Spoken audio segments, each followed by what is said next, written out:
me, I try to do everything to stop it. But you said if like I want specifics. What would you do? I mean, one thing you did say that you did sign someone.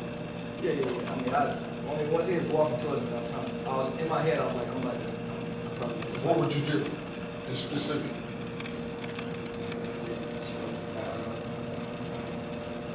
What have I showed you so far that you would do that might turn? I was thinking about that.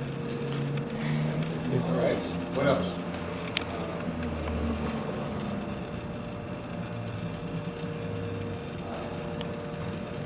Maybe the chest. Not too good with blocks yet. Stop a fast puncher. So I wasn't even thinking that. I was just thinking really like that. And what would you do that for? What would be your purpose? Just him walking up to me saying that. Well, what would be your purpose in doing it? To hurt him. Hurt him? Bad. Okay, so you hurt him, and he gets hurt, then he comes after you. You understand what I'm saying? If I hit you in the face, what do you think I would do if you walked up to me like that? You think I would hurt you? What do you think I'd do? Knowing me as you know me, what do you think I'd do? I'd kill you. Your funeral will be either the next day or on Thursday of next week. I'm not killing you. I'm absolutely positive that I will kill you. You would be blind, your nose would be stuck up in your brain, your throat would be ripped out, your ears would be torn off, your neck would be broken, and if you were tall, like you said, I would own your testicles. I would own them. I would own them. I would go through your Levi jeans, as I actually did, and it's in the newspaper, it's in publications. I took a man who attacked me in my condominium years ago. I ripped through his Levi's and tore his testicles. They had to cut them off one by one within a period of 3 days after he got to the hospital. He lost them both. Now, first of all, I want to sit down. Just go ahead and sit. I want you to understand something. This is important. And I want you all to understand, you are my son. This is my son. He's your dad. You're all my sons. One of the most important things that you learn in the art of war, I want you to read that book. Find it. Find it this week, both of you. Art of War by Sun Tzu. Sun Tzu. There's several different copies of it, several different publications. I want you to find the simplest one, and I want you to read it. And I'm going to read something to you. I want you to understand the philosophy of Sun Tzu. Every officer who goes to Annapolis Naval Academy, West Point Military Academy, Air Force Academy, the United States Coast Guard Academy, all the men and women we train to be military people are required to read that book because it deals with war. First mistake you made is when you looked out on that basketball court, you saw a man who was acting a fool. Because I love you to tell you all this. You saw a man who was acting a fool, pushing his weight around, thought he was better than anybody else, using profane language, pushing people around, and it upset you. First mistake. First mistake that you made is when you get angry at somebody being stupid. Now let's be honest with you. All of us do that. We all are human. If I see me driving down the street, in and out of traffic, flipping people off or whatever, I might get angry. But you know what the best thing for me to do is to keep driving cautiously and slowly. Let him run up the road and kill himself, as I have actually seen happen with my own eyes.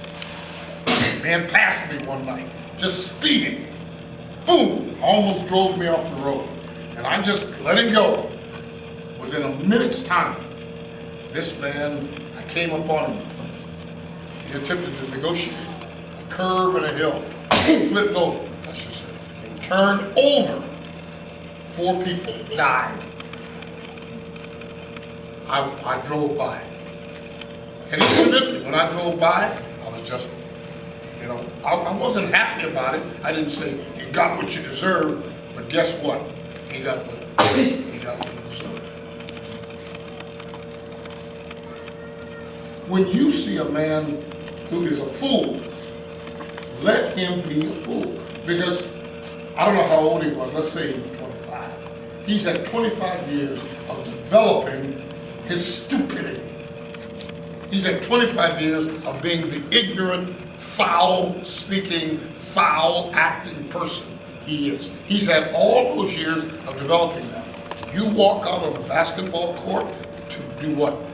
Play a game, to get some exercise, to get some of the stress out of your body.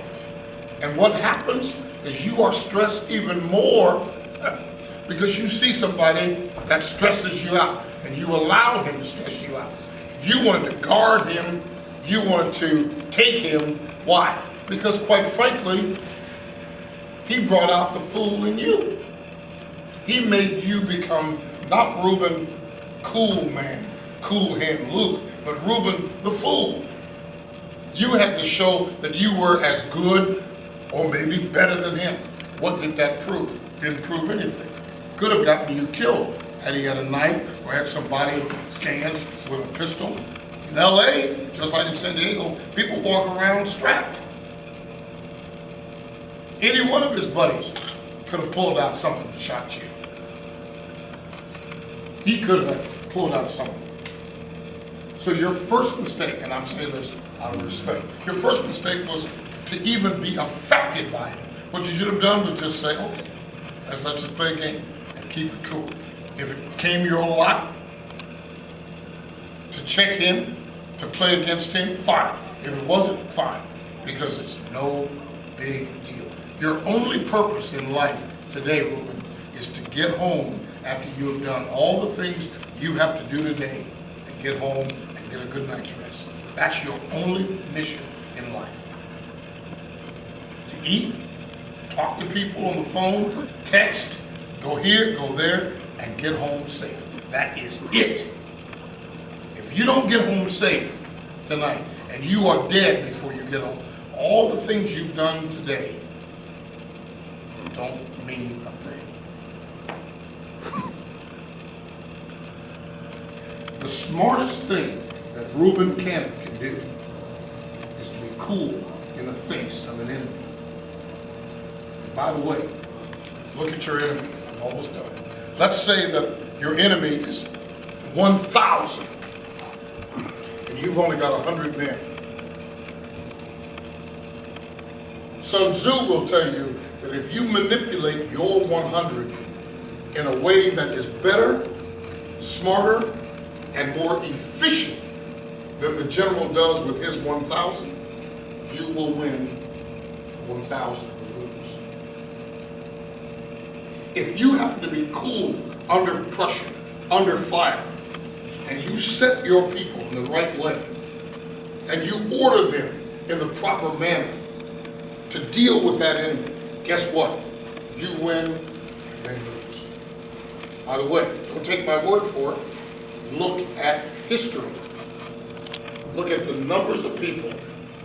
And by the way, one of the people I want you to look at is a man that you will read if you happen to see the Bible as a book of history. Don't read it as a Baptist or a Methodist text. Just read it as a piece of history. His name was Gideon. He was given a charge by his authority. Go out, I want you to take this city. You got to go and take the city. So Gideon looks out, and my God, he's got an army of hundreds of thousands of men. Hundreds of thousands, everywhere. There's no way he's going to not take that city with all those people. But in his group, there were guys